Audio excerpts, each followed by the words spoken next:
আসসালামু আলাইকুম, সবাইকে স্বাগত জানাচ্ছি দা ভিউজে। আপনাদের সাথে আছি আমি ফারজানা হাসিন।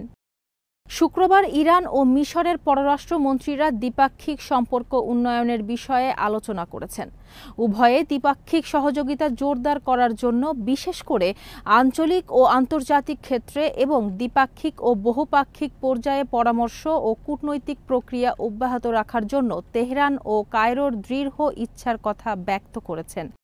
ইরনার বরাত দিয়ে পার্স টুডে জানিয়েছে, গাজার জনগণের সংকটময় পরিস্থিতি নিয়ে কূটনৈতিক প্রচেষ্টার অংশ হিসেবে ইসলামী প্রজাতন্ত্রের ইরানের পররাষ্ট্রমন্ত্রী সাইয়দ আব্বাস আরাকচি, পাকিস্তানের উপপ্রধানমন্ত্রী এবং পররাষ্ট্রমন্ত্রী মোহাম্মদ ইসহাক দারের সাথে টেলিফোনে আলাপকালে সর্বশেষ আঞ্চলিক ও আন্তর্জাতিক পরিস্থিতি, বিশেষ করে গাজার মানবিক বিপর্যয় নিয়ে আলোচনা করেছেন। এই ফোনালাপে আরাকচি গাজা অবরোধের ফলে সৃষ্ট বিপর্যয়কর পরিস্থিতি এবং গাজার অবকাঠামো ও আবাসিক এলাকায় ইসরায়েলের অব্যাহত আগ্রাসনের কথা উল্লেখ করেছেন।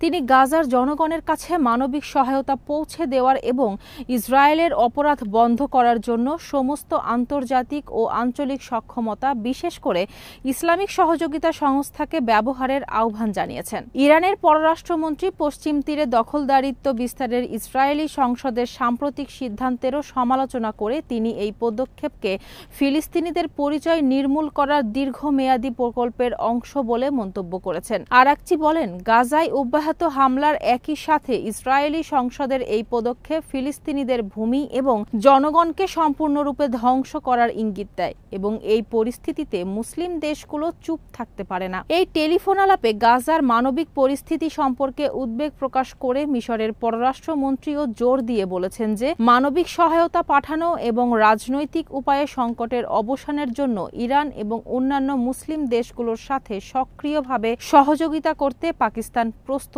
রয়েছে। দুই দেশের কর্মকর্তারা মুসলিম দেশগুলোর মধ্যে সহযোগিতা জোরদার করার উপায়গুলি পরীক্ষা করা এবং ইসরায়েলি আগ্রাসনে দমনে সম্মিলিত পদক্ষেপের প্রয়োজনীয়তার উপর জোর দিয়েছে। এরই সাথে শেষ করছি সংবাদ। সবাই ভালো থাকুন, সুস্থ থাকুন আর নিরাপদে থাকুন। আল্লাহ হাফেজ।